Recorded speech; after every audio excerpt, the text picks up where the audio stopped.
Again, ladies and gentlemen, Senator Rodante Marcoleta!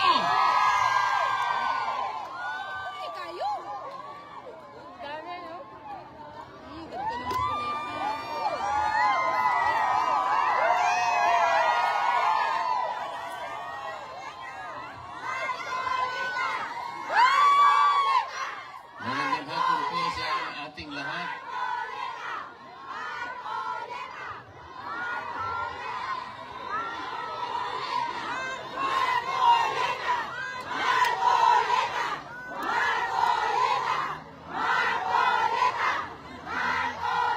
Salamat po sa pagmamahal nyo sa ating dating Pangulo. Salamat po sa pagmamahal nyo sa ating Vice President. Salamat, Mayor Pulong, at nandito ka rin pala. Salamat, Senator Robin. Salamat, Mayor.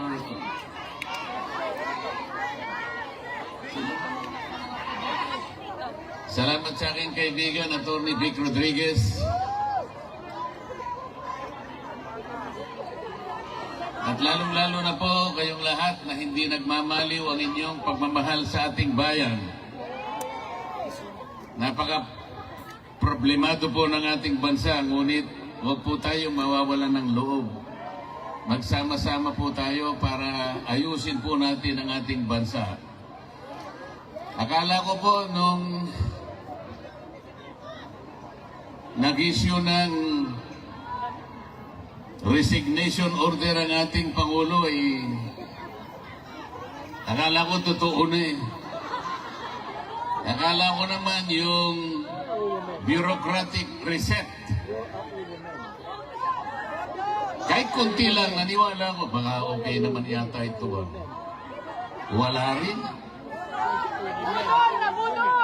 Akalain mong naglagay siya ng PNP, si Torre na naman. Kilala niyo ba si General Torre?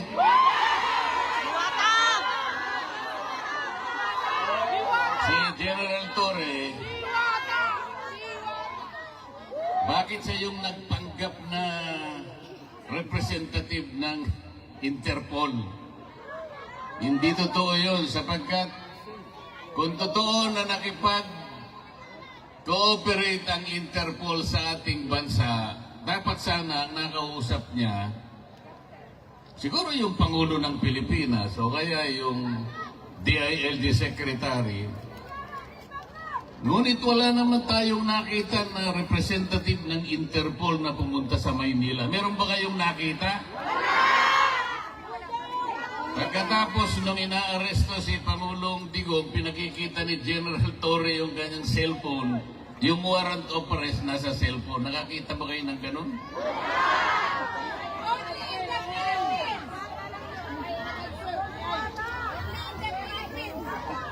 Hindi po ganun ang pagsisilbi ng warrant of arrest. Dapat po yung representative ng Interpol ang pumunta sa Maynila, dala-dala niya yung physical copy ng warrant of arrest. Ganon po yung paraan, hindi po pinakikita sa cellphone. Yun pong counterpart ng Interpol sa Maynila, ito yung PCTC. Ito yung executive director, nandun dapat hindi nagpakita. Ang kanilang ginamit ay General Torre na walang kapangyarihan magsilbi ng warrant of arrest. Wala rin siyang kapangyarihan na bumasa ng Miranda warnings. Bakit siya na naman ang na-appoint na PNP? PNP chief. So, ang buong akala ko, pag pinagtatanggal mo, pinag-resign mo lahat, ang miyembro ng iyong gabinete, tanggalin mo na silang lahat, pumili ka na lang ng mas magaling. O hindi naman nata totoo eh. Tingnan po ninyo kung anong nangyari sa ating bansa. Yung ekonomiya natin, humirap na ng humirap ang ating bansa. Yung presyo ng bilihin hindi na maabot ng kinikita ng karaniwang manggagawa. Nag-aaway nga sa Kongreso ngayon eh. Kasi po sa taas ng bilihin, kinakailangan mag-legislate na lang na maitaas na yung sahod. 200 pesos per day sabi ng House of Representatives, 100 pesos sabi naman ng Senado. Ang tagal na magdebate. In the meantime, kawawa ang mga mamamayan. Bakit hindi na lang nilagay 150 pesos na lang, i-legislate na yan, pansamantala man lang, makaabot-abot man lang yung kinikita. Hirap na ang Pilipino. Pagkatapos, hindi naman niya tinanggal yung mga economic managers. Nandun pa rin ang BBM. Nandun pa rin yung NEDA, pinalitan lang ang pangalan. Nandun pa rin ang, ano ba yun? Department of Finance. DOJ! Eh anong gagawin mo? Akala ko ba ang pangit ng ating ekonomiya? Akala ko ba ayusin natin? Ba't hindi ka maglagay ng matino? Naglagay ka pagkatas, tinanggal mo pagkatas nilagay mo sa ganito. Hindi po pwede yung ganun. Pero kaya po tayo nandito sapagkat nandito ang taong kinikilala natin ang pinakamabuti, ang pinakamagaling na presidente ng Republika ng Pilipinas. Akalain mong dadalhin dito? May araw na ako. Yun po bang ating justisya sa Pilipinas ay hindi na gumagana? Is our judicial system in the Philippines no longer functioning? Is our prosecutorial system in the Philippines no longer able to function? Hindi po totoo yun. Umiiral, gumagana, umaandar ang justisya ng ating bansa. Kung nagkamali ang sino mang Pilipino, kung nagkamali halimbawa ang isang naging Pangulo, o dilitisin natin, edi husgahan natin, pero sa sarili nating patakaran, sa sarili nating batas, hindi sa batas ng ICC. Pagtiyagaan na lang po natin, kahit anong mangyari, mawawalan din ng saysay ang ginawa nila laban kay Pangulong Digong. Lalabas din po ang katwiran, magtatagal lang po ng konti dahil may proseso. Wala ng jurisdiction ng ICC sa ating Pangulong Digong. Maniwala kayo sa akin. Pinatatagal lang nila sapagkat pinupolitika din dito yan. Mahirap lang magsalita kung akala nila tayo ay nagsasalita laban sa ICC. Hindi po. Ang sinasabi lang natin, kahit balik-baliktarin mo ang pangyayari, wala ng jurisdiction po ang ICC. Pati po yung charge na kanilang ikinapit sa Pangulo, crime against humanity, hindi kakapit sa Pangulong Rodrigo Duterte. Sapagkat yung war on drugs, hindi po klasipikado na crime against humanity. Yung programa na ginawa niya is a legal, it is a regular governmental action to wipe out drug problem in our country. Presidente po siya, siyang nakakaalam ng mabuti para sa kanyang bansa. He should have been judged by the benefit, by the advantages reaped by the Filipino people from his program. He should not have been judged from the number of people who were killed along the war on drugs. May mamamatay at may mamamatay, alam naman nila yun. Sapagkat ang nagsusulong sa droga yung mga kriminal. Lalaban at lalaban yung mga yan. Bakit kailangan mo siyang husgahan sa bilang o sa dami ng matay? Kailangan husgahan mo ang isang programa doon sa nakinabang, milyon-milyong pamilyang nakinabang. Ngayon, bumalik na naman ang droga. Ngayon, bumalik na naman ang krimen. Kayo po ang nakakalam, ang mga kamag-anak nyo sa Maynila ang magsasabi sa inyo, bumalik na naman ang problema ng ating bansa. Kasi po, wala naman silang gustong gawin para ayusin. Salamat po sa inyong lahat. Alam ko po, isa po ako sa inyong ibinoto para maging senador ng ating bansa. Kahit nalayo po ang lugar na ito, alam kong nagpupulong-pulong kayo rito. Marami pong gawain sa Maynila. Ngunit kahit konting sandali, kailangan tagpuin ko kayo rito. Para personal po akong magpasalamat. Lahat po kayong lahat, binoto po ninyo ako. Kung hindi sa inyo, baka natupad yung survey. Akalain nyo naman, sa simula't-simula pa, number 36 ako. Hindi man lang ako umangat. Nung naawa sila sa akin, siguro bandang Pebrero yata yun. Napunta ako sa number 22. Hanggang doon ka na lang, sabi nila. Malapit nang matapos ang Abril, 21 na naman ako. Pagkatapos nagmilagro isang araw, nilagay po nila ako number 12, pero isang araw lang yun. Binaba na naman nila ako sa number 18. Tingnan mo ninyo yung kawalang hiyaan ng mga survey companies na yan. Naniniwala pa ba kayo dyan? Sipi-sipi ninyo. Merong isang media practitioner sa Maynila, babae, hindi ko nababanggitin ang pangalan, baka sumigat pa. Hindi makamove on. Hindi siya makapaniwala bakit daw si Rodante Marcoleta naging number 6. Hindi niya kasi binabasa yung ating mga kababayan katulad ng inyong mga kamag-anak at kayong lahat.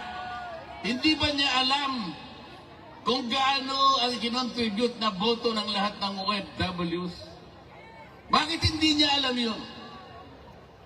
Bakit tinitingnan niya? Ako lang ang tinitingnan niya. Paano nangyari yun, sabi niya? Paano nangyari si Marcoleta ay nanalo? Paano nangyari yun? Nakakaawa yung tao na yun. Nakalimutan niya. Nakalimutan po niya, napakaraming nagmamahal pala kay Rodante Marcoleta. Ngayon po, masasabi ko na sa inyo, lintik lang ang walang ganti. Ginawa, ang gusto nila number 36 ako. Sabi ng mga tao, hindi, kailangan maging number 6. So yun po yung nangyari. Yun po ang nangyari. Umanda sila. Ito pong impeachment na kinakasan nila, bahala sila. Bahala sila. Pero kung ako ang masusunod, sabi ko sa kanila, para mabawasan ang kahihiyan ng ating gobyerno, para hindi na mapahiya ang administrasyon, tigilan nyo na. Tigilan nyo na para hindi na mapahiya. Ngayon, kung gusto nyo mapahiya, o ituloy nyo.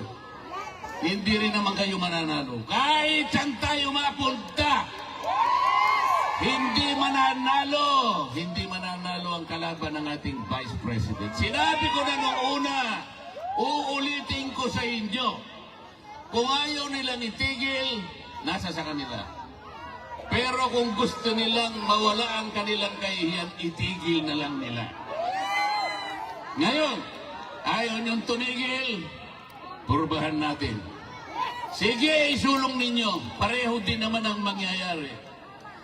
They will not be able to remove the Vice President. Itaga mo sa bato yan. Itaga nyo sa bato yan. Walang mangyayari. The Vice President will stay as Vice President.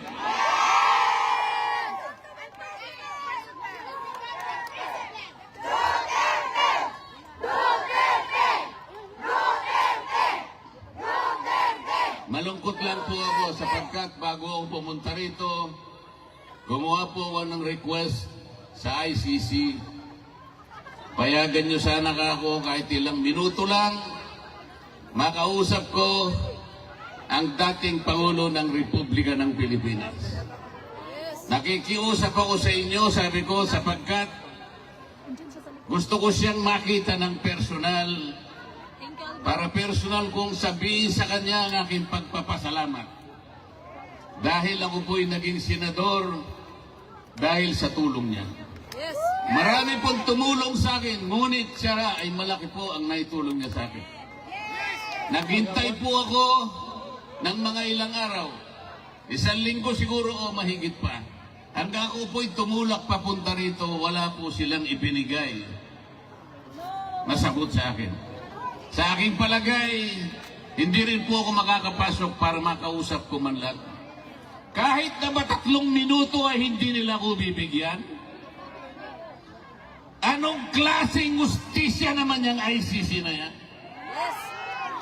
Dito pa naman sa Europa, ang akala ko dito mas matatag, dito mas malinaw ang justisya sapagkat magagaling silang mga tao. Pati ba naman yung 3 minuto o 5 minutong ihingin ko lang, makausap ko man lang, makita ko man lang, mahawakan ko lang ang kamay, makita ko lang kung anong kalagayan niya. Sapagkat malaking bagay naman po para sa isang tao na kagaya niya. Hindi po nila ibibigay siguro sa akin. Ala! Tidyo! Mamaya po, baka sakali akong pumunta ron, makita ko man lang yung lugar kung saan siya nakapiit. Pero huwag tayong mawawala ng pag-asa. Huwag tayong mawawala ng pag-asa. Sapagkat, hindi pa naman po tapos ang laban.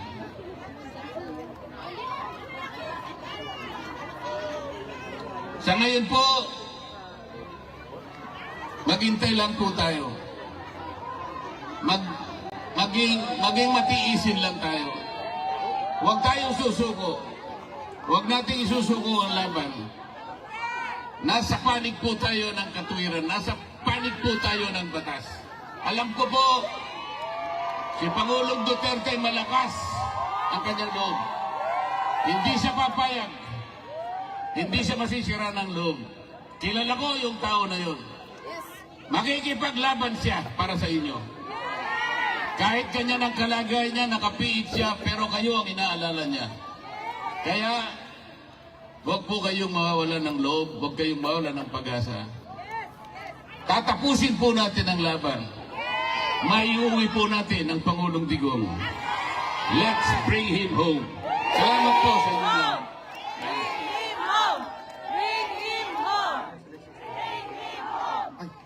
Maraming salamat po, Senator Rodante Marcoleta.